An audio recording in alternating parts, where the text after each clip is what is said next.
The story has concluded. If the heavens had not brought forth me, Liu Ryan, the wicked path would have been shrouded in eternal darkness. Liu Ryan reminds you to connect to Wi-Fi, prepare your chips, and throw in a few free little flowers. The completed story begins now. When my mother married the disabled Boda, she was already pregnant with me.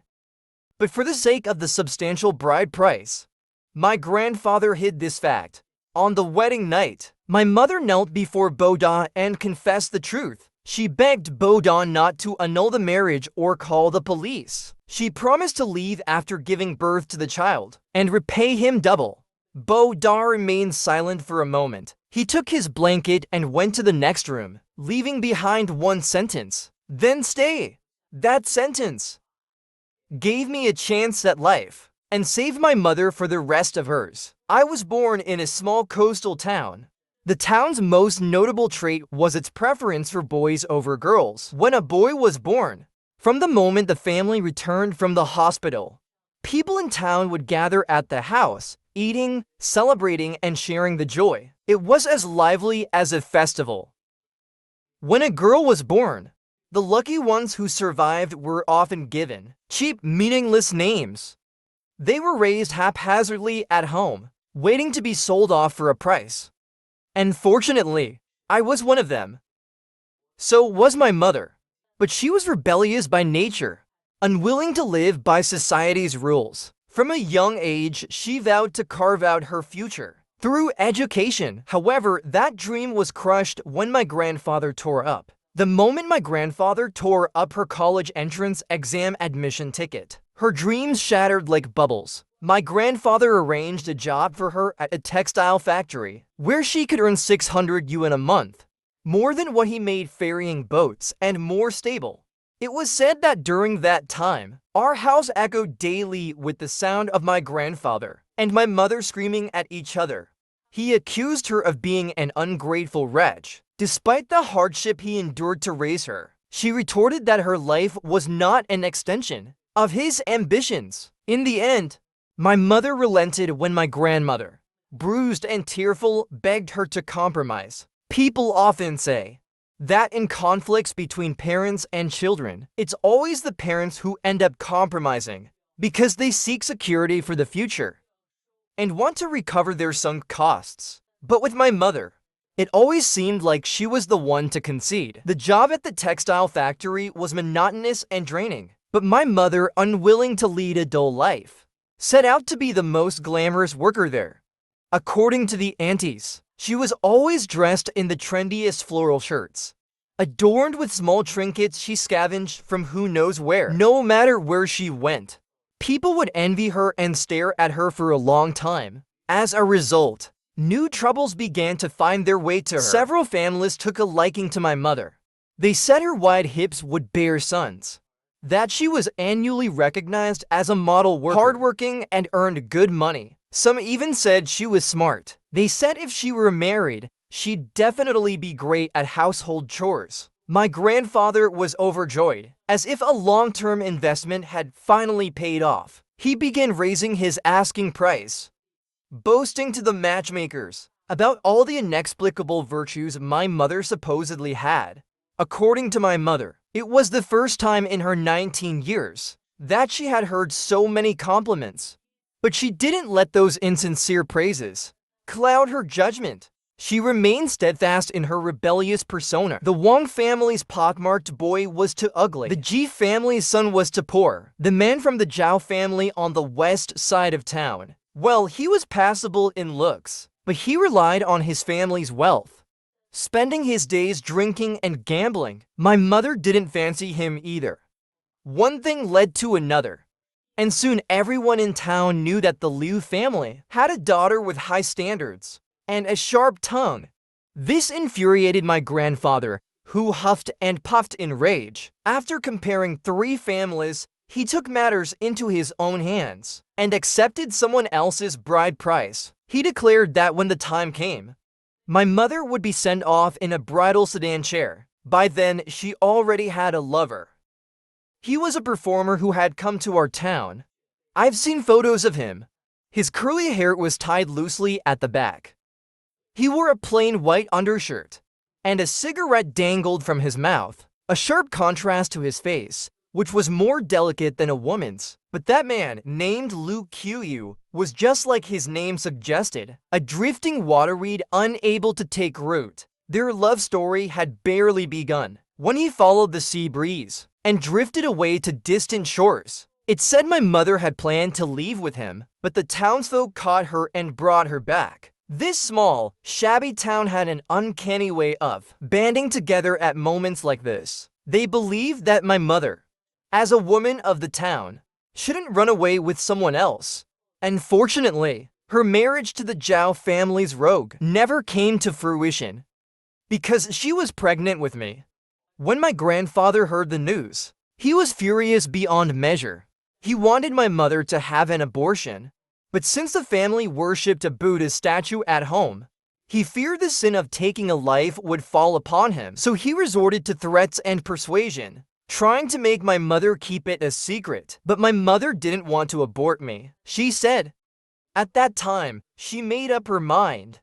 No matter what kind of child I would be, she would ensure I lived a life of freedom. When the Zhao family heard about this, they were outraged. Not only did they demand the bride price back in full, but they also spread news of her premarital pregnancy all over town. And just like that, my mother, who had once been a sought-after commodity, suddenly became unsellable. My grandfather spent his days at home, angry, smashing things, and cursing everyone. My mother, however, had resigned herself to her fate. She thought, so be it. I'll raise this child and live my life quietly. But fate seemed to enjoy playing cruel jokes on her.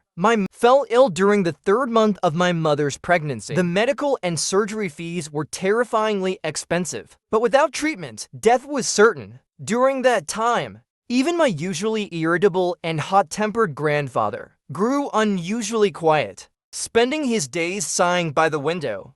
My mother wanted to find a job to earn money, but the townspeople looked down on her and refused to give her work. Seeing my grandfather once again carrying gifts to visit matchmakers' homes daily, she began to consider leaving home to find work in the city. However, the night before she boarded the train, my grandmother, who was recovering at home, suddenly had a relapse. My mother said she could never forget that night. Hearing her mother's agonizing and heart-wrenching groans of pain, she recalled when my grandmother opened her eyes in the hospital and saw the room full of doctors in white coats.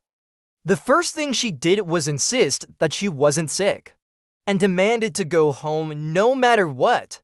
Only after being informed that the hospital fees had already been paid and were non-refundable did she reluctantly lie down on the bed. Then she shifted slightly to the side, leaving half of the bed empty. "Come here, Ryan," she said. "You lie down too. This bed doesn't come cheap."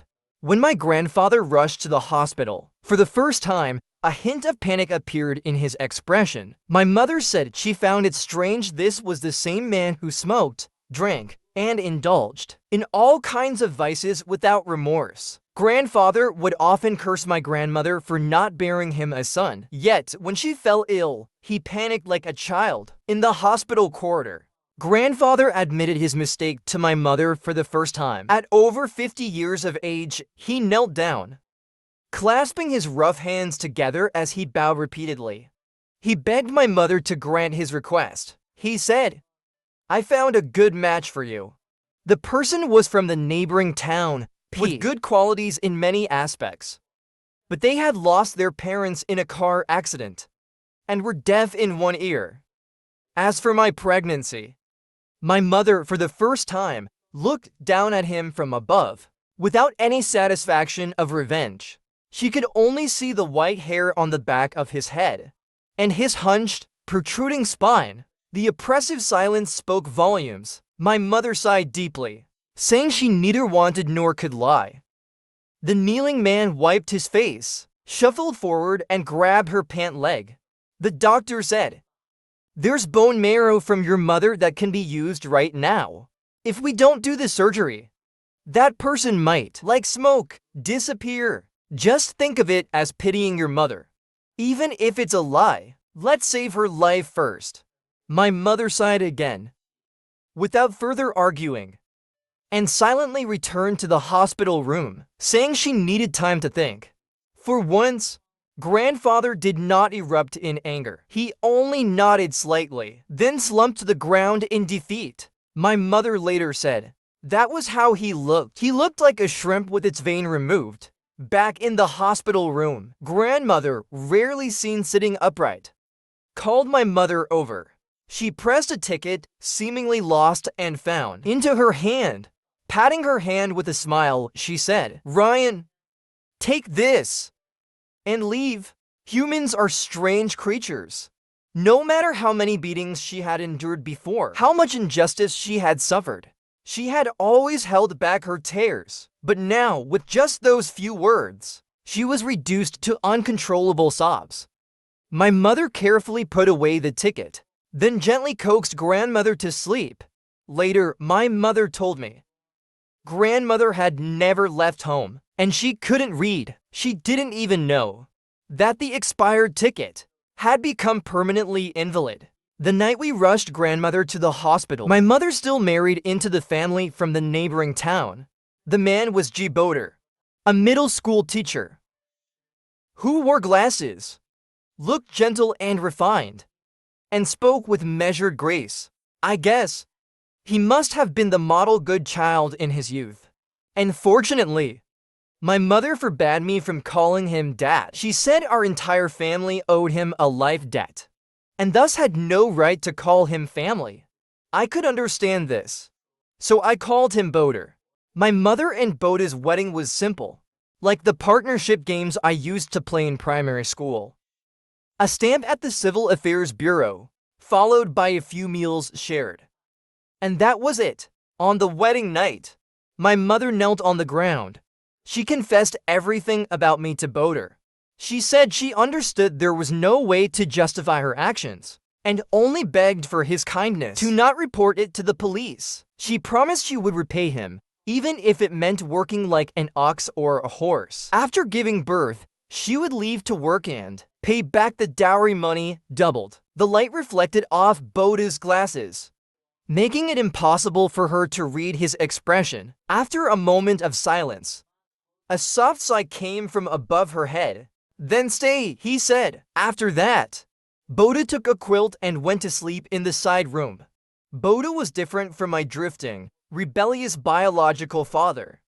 He was gentle and kind, rarely raising his voice. I was curious for a long time how someone so calm could manage a school full of mischievous and restless children. Whenever I asked, Boda would just smile, pat my head, and say, all it takes is sincerity. This phrase wasn't just his catchphrase. It defined his life. Toward my mother and me, he always showed genuine care. I was born on a snowy winter night.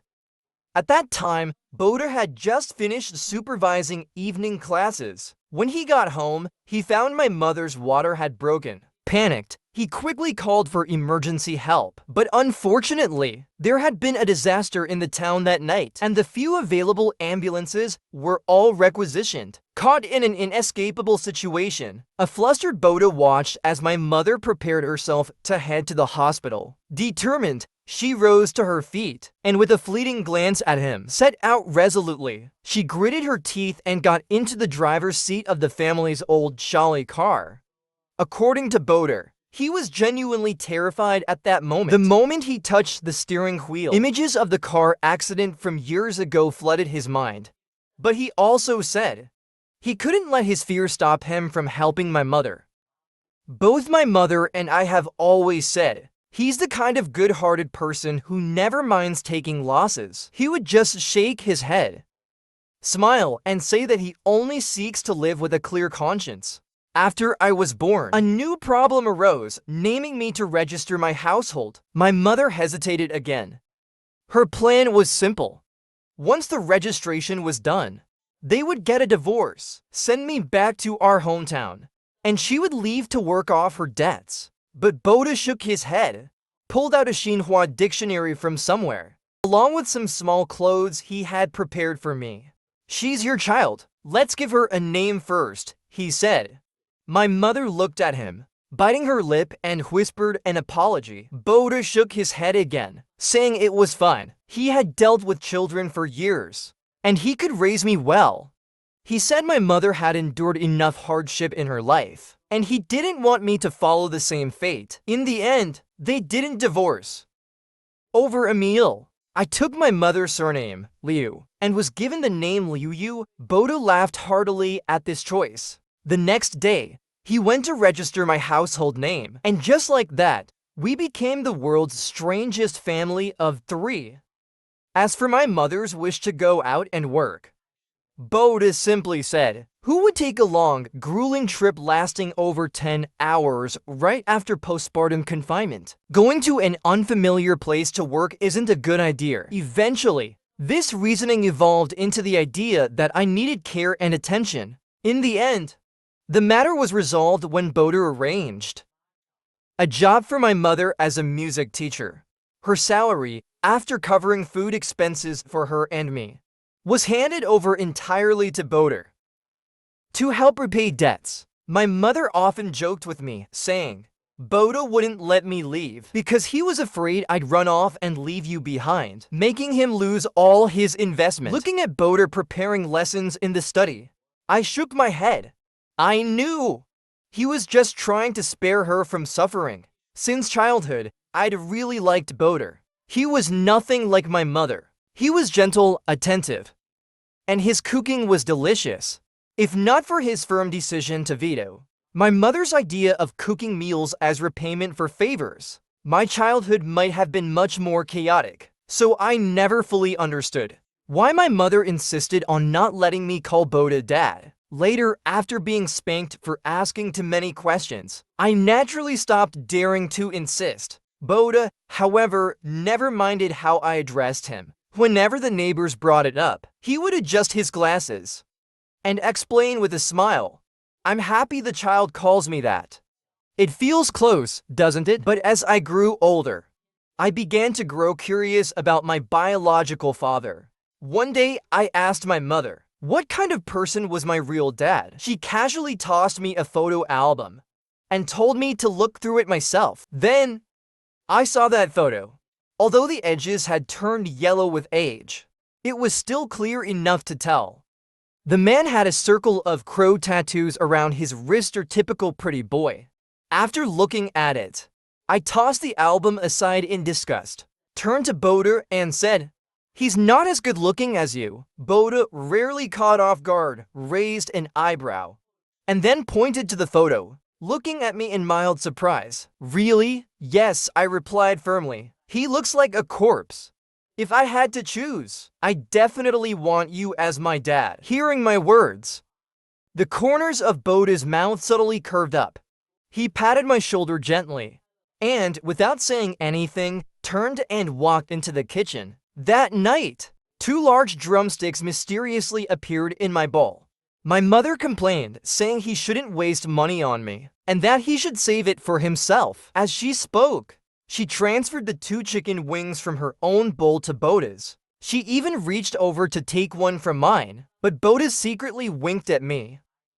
So, with lightning speed, I licked both drumsticks before she could get them. My mother glared at me in disgust and declared that I was only allowed to eat vegetables for dinner tomorrow. Boda, trying to suppress his laughter, deboned the chicken wings and placed them back in my mother's bowl. "The kid is still growing, it's fine, but you need to grow too. Don't skimp on yourself," she argued. My mother picked up the chicken wings from her bowl and put them back into his. Boda, unable to win the argument, sighed and shook his head, dividing the 2 chicken wings evenly, one for each of them. Then he picked up a chopstick full of minced meat and vermicelli, my mom's favorite, and placed it in her bowl. "You both need to keep up your strength. Eat well," he said. My mom, seeing this, gave me a glare before finally relenting. I buried my head in my food and secretly pursed my lips in a spot where no one could see. "Still growing, huh? You're already well past 20. You should feel embarrassed." My grandmother, whom I'd never met, ultimately couldn't make it through her 58th spring. When I heard the news, I was in elementary school reciting childhood fun in class. I stammered through the lines, on the verge of being scolded by my teacher, when Boda suddenly called me outside. He seated me on the back of his bicycle and said, "Shall you? We're heading back to the village in a bit. Make sure to spend more time with your mom." I nodded in confusion, but I didn't really understand what the word death meant. At the funeral, my mom cried quietly. She didn't wail loudly, nor was it heart-wrenching sobs. She simply sat there, tears streaming silently, yet I could feel her sorrow. I had never seen her like this before, and I didn't know how to console her. So I ran around to all the tables, snatching bits of food and snacks to place in her hands. "Mom, are you hungry? What would you like to eat? I can go get more for you." But my mom didn't respond to me. She mechanically peeled an orange and stuffed it into her mouth. Then she frowned. "So sour," she said. Hearing this, I quickly took it, ready to taste it for myself. But it was so sweet it nearly cloyed my teeth. Just as I was about to refute her claim about the orange being sour, I looked up and saw my mom, her eyes red, staring at the coffin in front of her. She murmured something under her breath, as if talking to herself. Yet it seemed like she was speaking to me.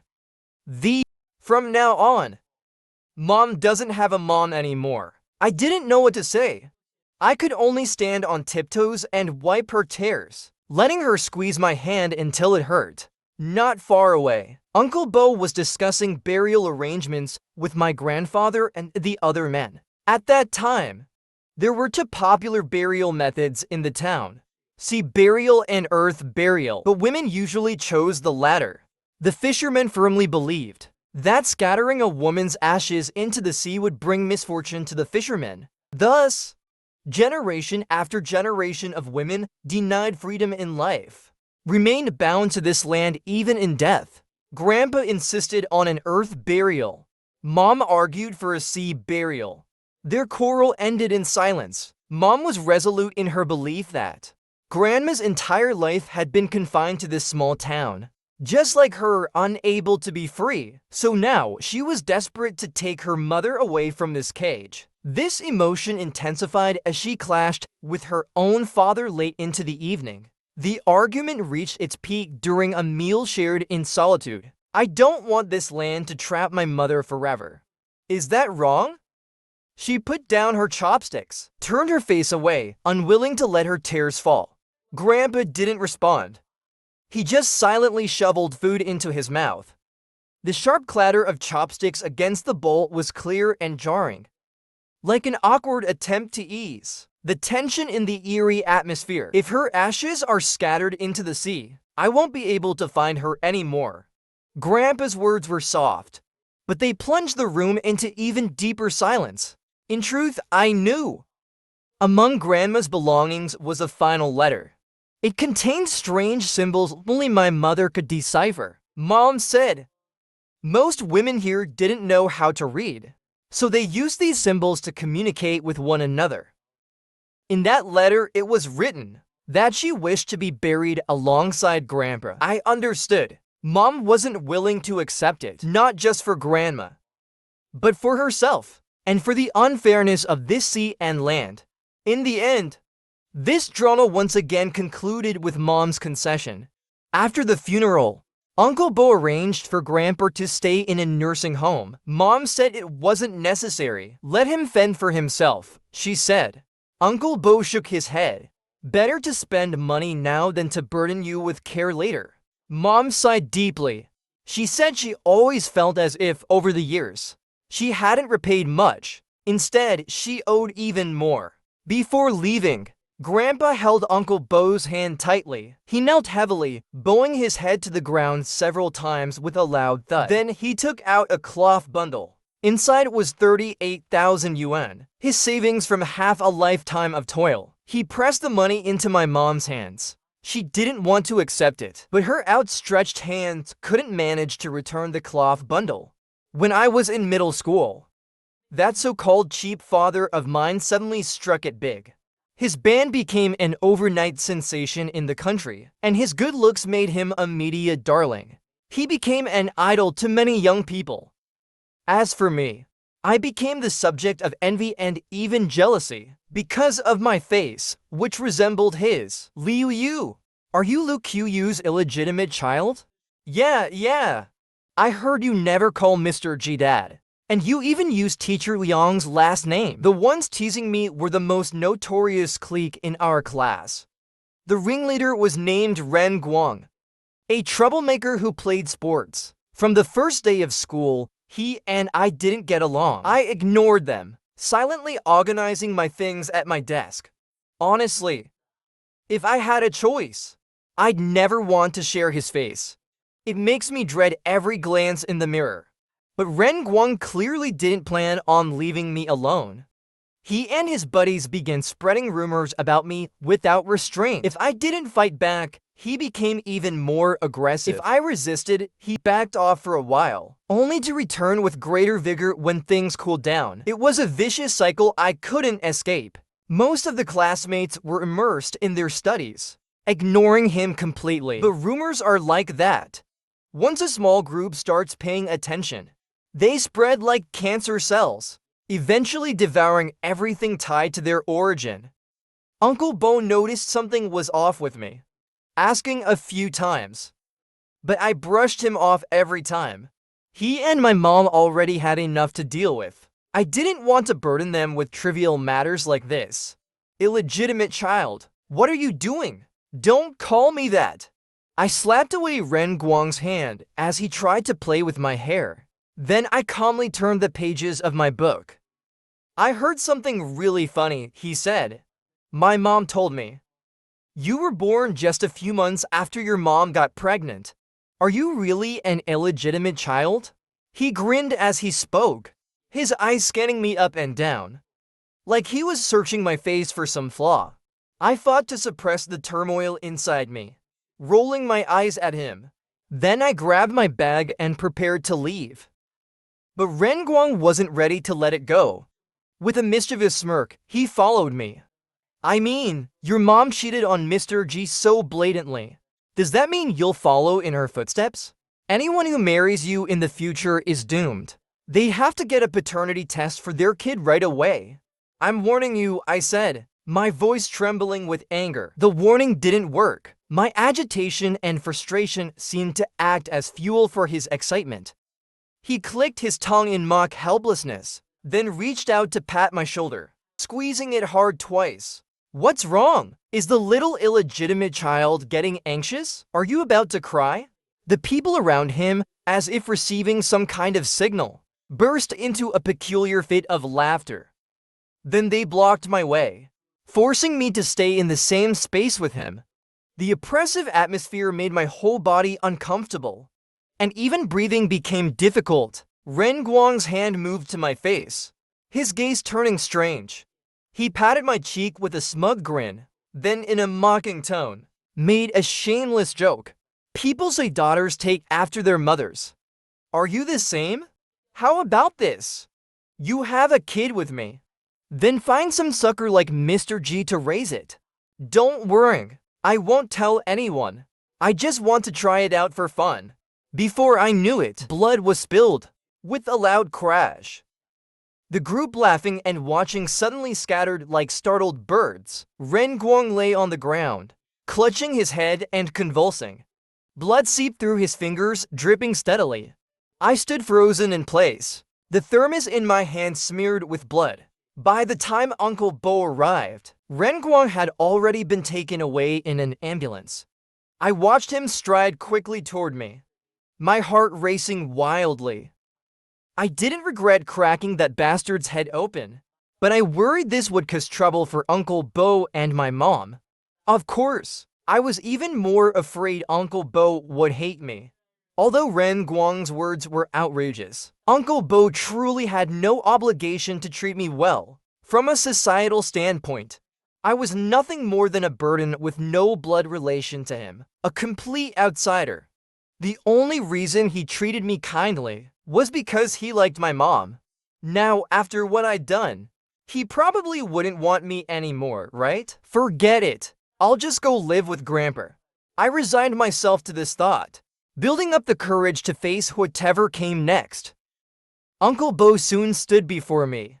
His face was ashen, his hands trembling slightly. I silently closed my eyes. If he was going to hit or scold me, I hoped he'd do it quickly, but after a long moment, nothing happened. I opened my eyes. He was quietly looking at me. The light reflecting off his glasses made it impossible to read his expression, yet to my surprise, I felt he wasn't angry with me. "I'm sorry, Uncle Bo."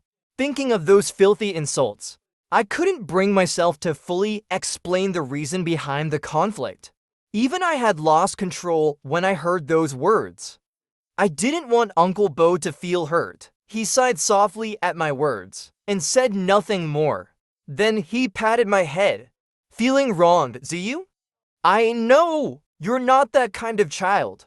When he said those words, I felt as if a thunderbolt had struck me from the sky. I stood there in a daze, unable to say a single word. By the time I regained my senses, tears and snot were streaming down my face. Uncle Bo didn't say anything more. He just brought over a chair for me to sit on, then crouched beside me to wipe my tears. That evening, my mom returned from a teaching seminar at a nearby school. As soon as she arrived, she heard about the incident. She was furious. Without hesitation, she stormed into the principal's office. The first thing she said was, "What did that little punk say to my daughter? I don't care what happened. He's not pinning this on my girl." Let me be clear, Liu Yu is not the type to provoke or hit people without reason. It said that her voice echoed through the entire hallway, loud and righteous in my defense. Wiping my tears, I stubbornly muttered that she was too loud, saying it was embarrassing. "I'll never be able to face anyone at school again. You ungrateful little thing. Your mother stands up for you, and you're complaining about me?" On the way home, she listened to my complaints, pretending to threaten me by twisting her fingers as if she'd pinch my head. Uncle Bo, walking beside us, burst into laughter. My mom shot him a glare. "What are you laughing at? This is all your fault for spoiling her." That evening, as the sunset stretched our shadows long across the ground, I thought, if someone were to look at us from afar, we must have seemed like the happiest little family in the world. We probably looked like an ordinary family of 3. But those warm, peaceful moments were shattered by the Ren family's accusations. Ren Guang's parents demanded Uncle Bo, and my mom paid 100,000 yuan in compensation. They also wanted me expelled from school, or they'd report me to the police to have me sent to a juvenile detention center. Uncle Bo negotiated with them for a long time. Eventually, they said they'd consider leniency if I apologized. My mom flatly refused, even though she didn't know why I had acted out. She firmly believed I must have had a reason, but I didn't want this. I didn't want them to be dragged deeper into the mess because of me, so I secretly went to Uncle Bo, begging him to take me to apologize. In the end, at the hospital, Ren Guang's parents stared at me coldly, their silence heavy with an unyielding authority. I looked at them, neither defiant nor submissive, but unable to speak. Uncle Bo stood beside me, his face dark as a pot's bottom, but still forced a smile for my sake. He said, "The money we can discuss, but don't make things harder for the child." Child? She's a murderer. Someone from the Ren family spat. Back then, why did Liu Ryan marry you, a cripple? You don't even know if she had your child, do you? TSK. Ren Guang's father silenced the person beside him, but his words were even more cutting. "Yu Cheng, we've known each other for a long time. I won't make this hard for you." 150,000 yuan, and let her kneel and bow her head to apologize. "Let's end this matter here." Uncle Bo held me down as I was about to lash out, then sighed deeply. "If someone absolutely must kneel, then let it be me. Ziyu is my daughter. If she wasn't properly taught, that's my failing as a father. She's just a child, so I'll take responsibility." "Uncle Bo, you are not kneeling." Seeing him prepared to take the blame in my stead, I rushed forward, using all my strength to pull him up. Perhaps his act gave me courage. Or maybe the Ren family's attitude ignited my fury. In that instant, my mind went blank. I couldn't think of anything, except for one thought. I wanted to protect him. I wanted to protect Uncle Bo standing before me. Ren Guang, I called.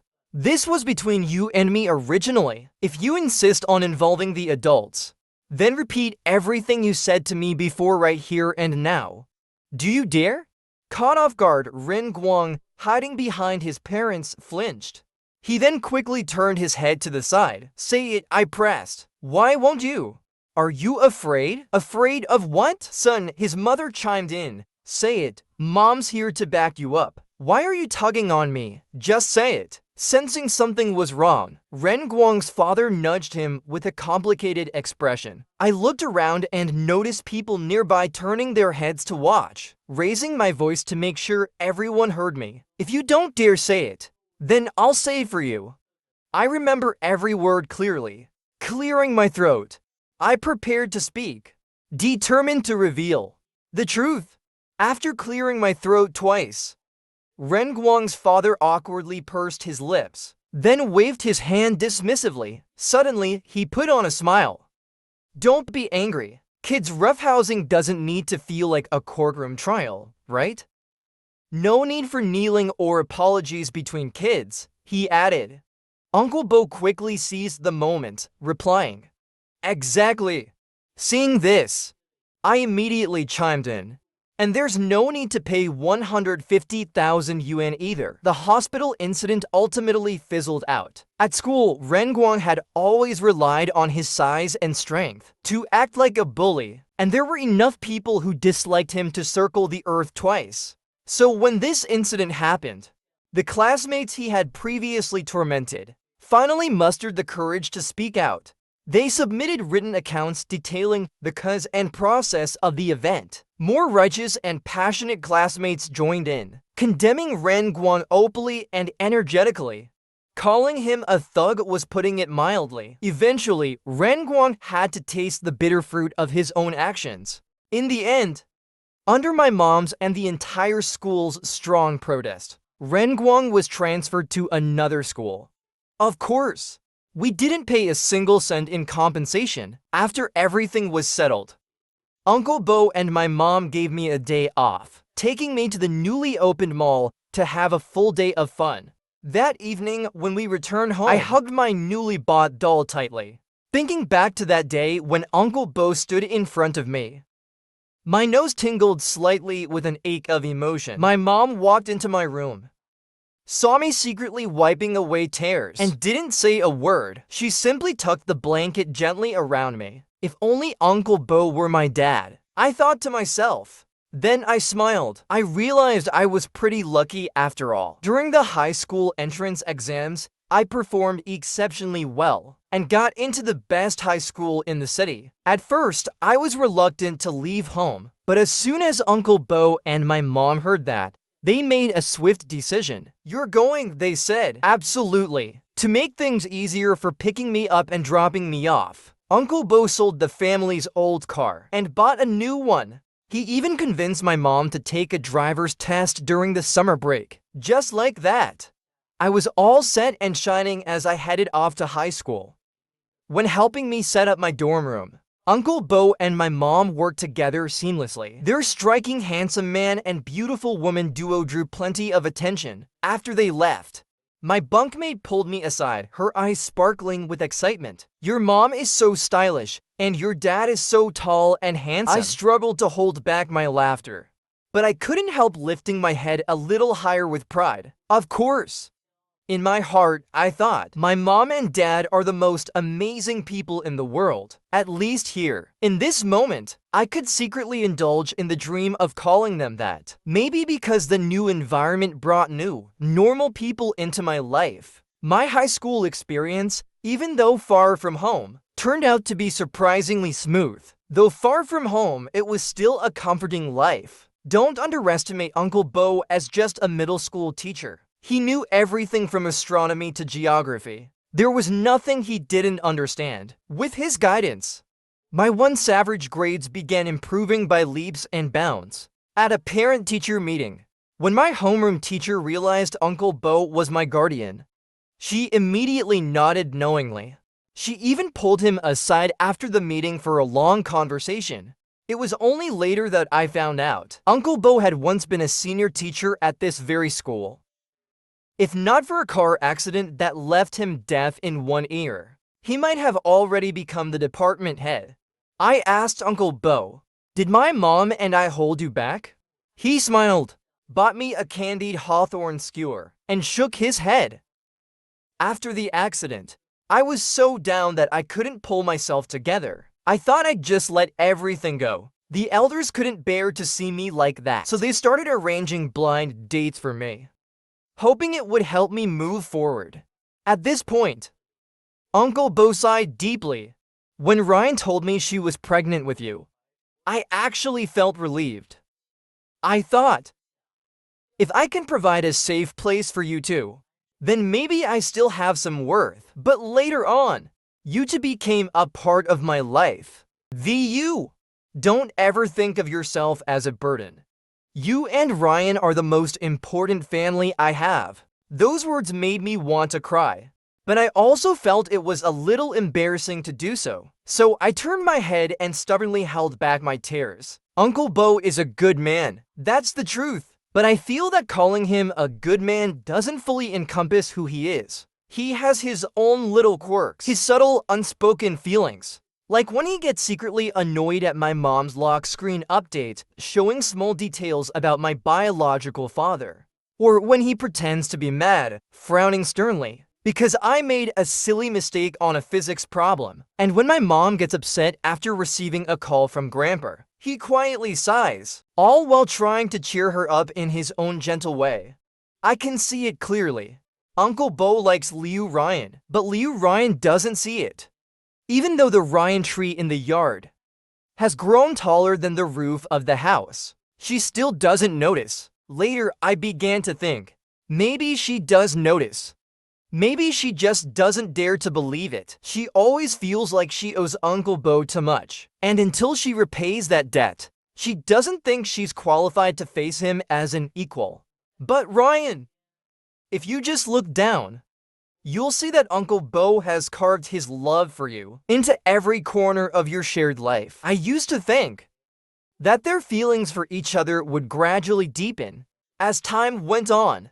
But then an unexpected guest suddenly arrived in our small town. Sometimes I think rapid development in a small town isn't always a good thing.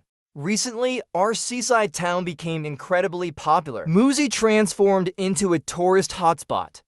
My so-called cheap dad's band seized the opportunity, choosing this place as their next performance destination. When we heard the news, our family was in the middle of summer vacation. The stifling summer heat was sharply divided by the cool breeze of the air conditioner. My mom and I stayed indoors, while Uncle Bo was outside in the yard, wearing a straw hat and tending to the garden.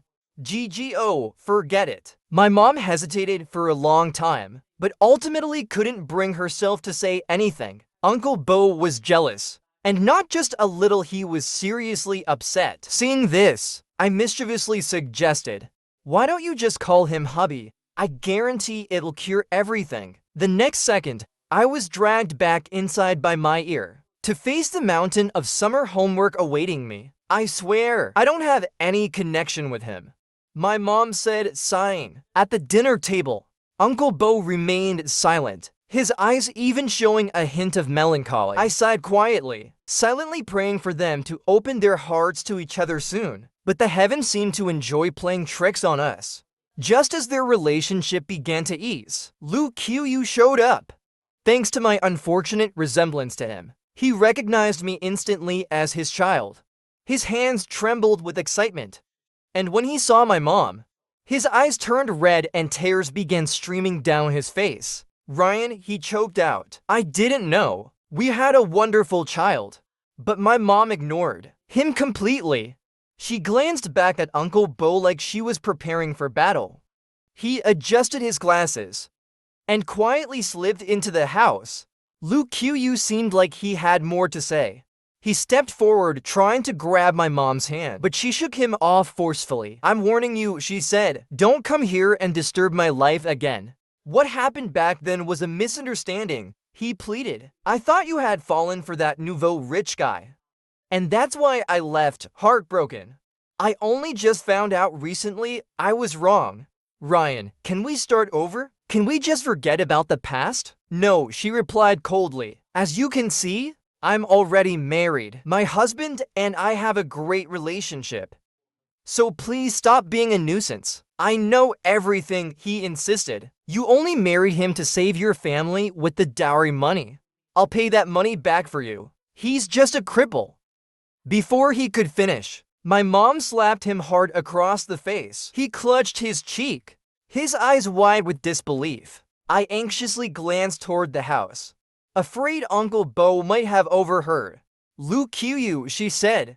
"I don't care what you thought or heard, but the fact is you left me. The relationship between us ended long ago. To be honest," she continued, "you're Ziyu's biological father. If possible, I wouldn't want us to become enemies who ignore each other forever. But if you keep acting so unreasonably, hurting the man I love, I'll make sure you lose everything and ruin your reputation." With that, she turned and walked away, leaving him standing.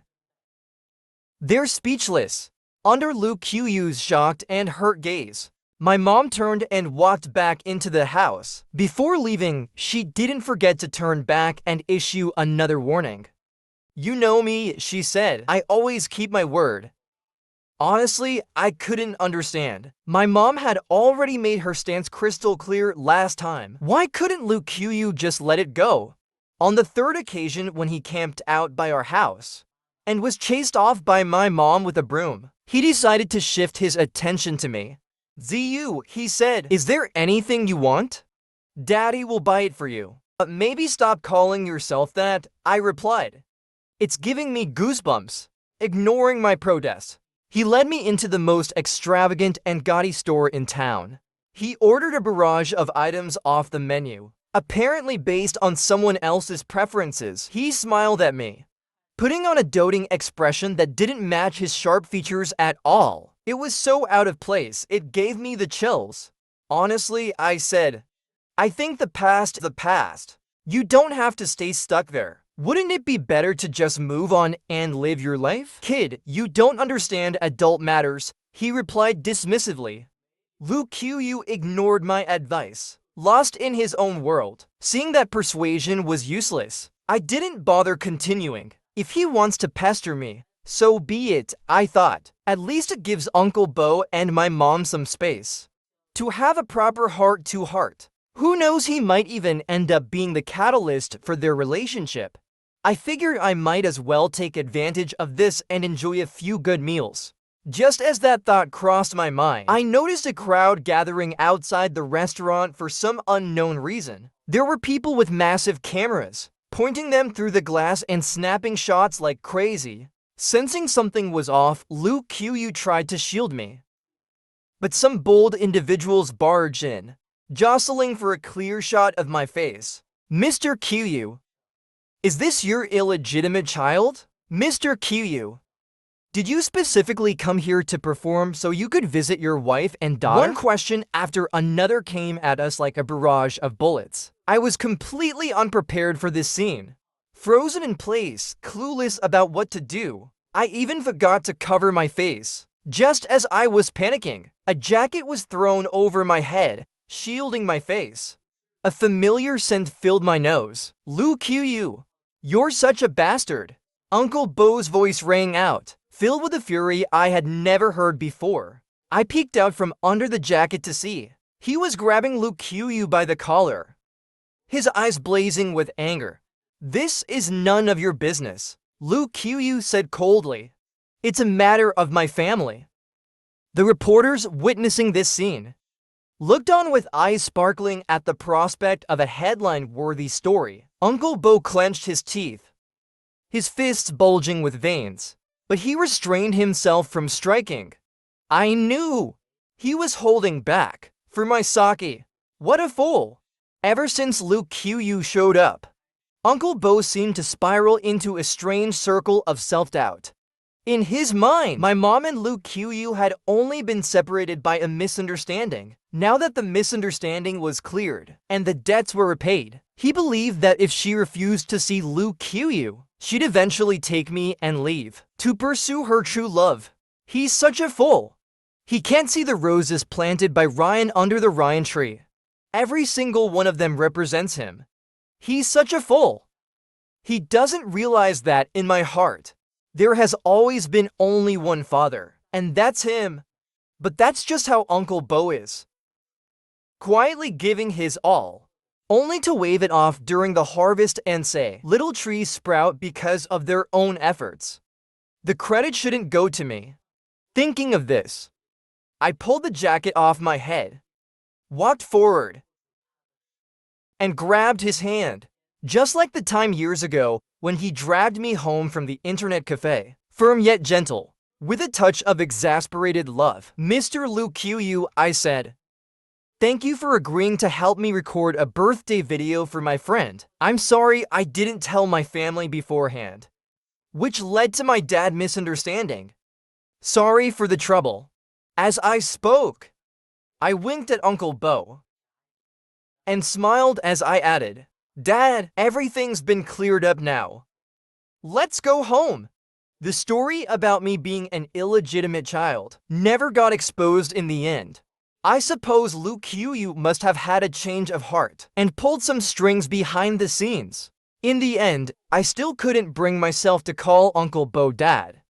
It felt awkward for both of us.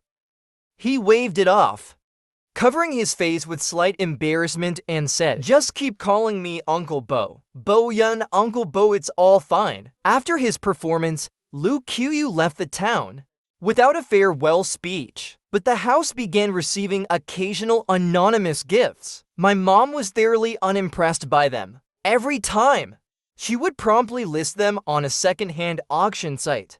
Uncle Bo seemed quite satisfied with that, though he didn't say anything. I could tell from the smile in his eyes and the upward curve of his lips that he was pleased. Later, I began to think of Lu Qiuyu as some kind of Cupid for my mom and Uncle Bo.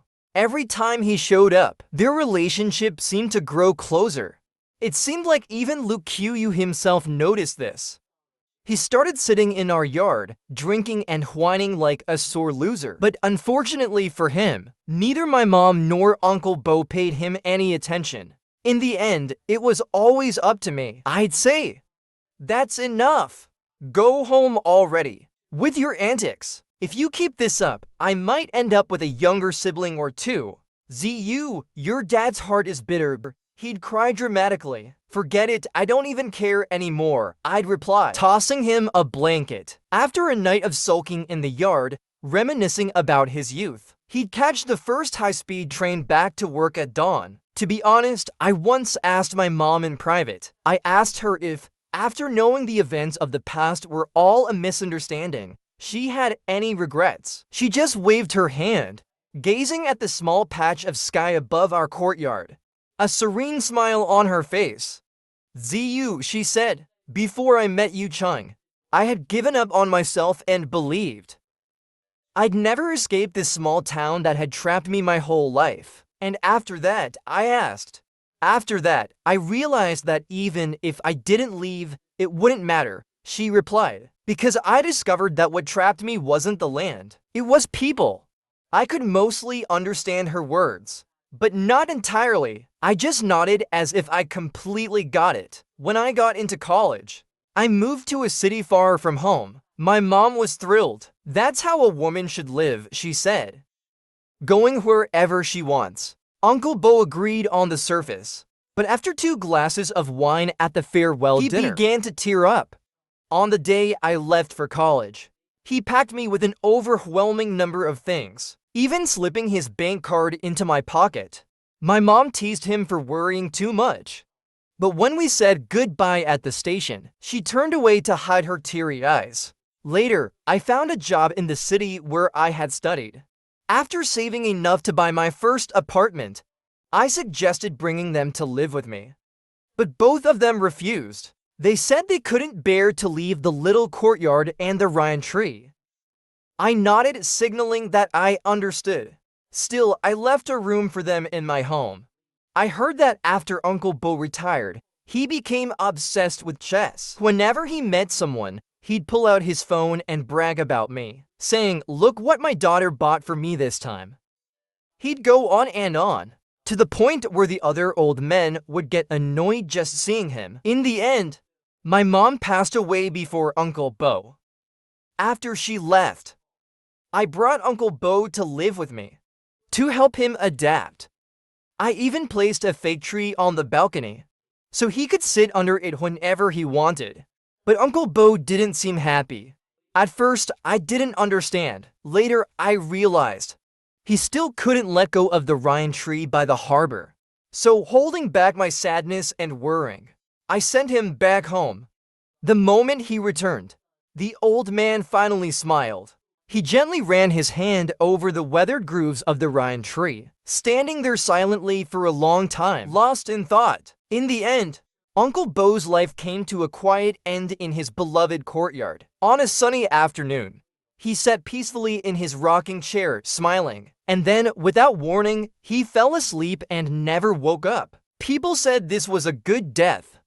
As children, we should feel at peace. They believed that elders who passed this way would become the sun, moon, and stars, protecting their children. But when I followed his will and scattered their ashes into the sea, I couldn't stop myself from crying uncontrollably. As the ashes drifted farther away, I unconsciously began to hum a song I'd made up as a child, jokingly. The spring breeze turns willows green. The old tree sprouts new buds. Bo, Yun, and Ryan, forever inseparable. Goodbye, Mom. Goodbye, Dad.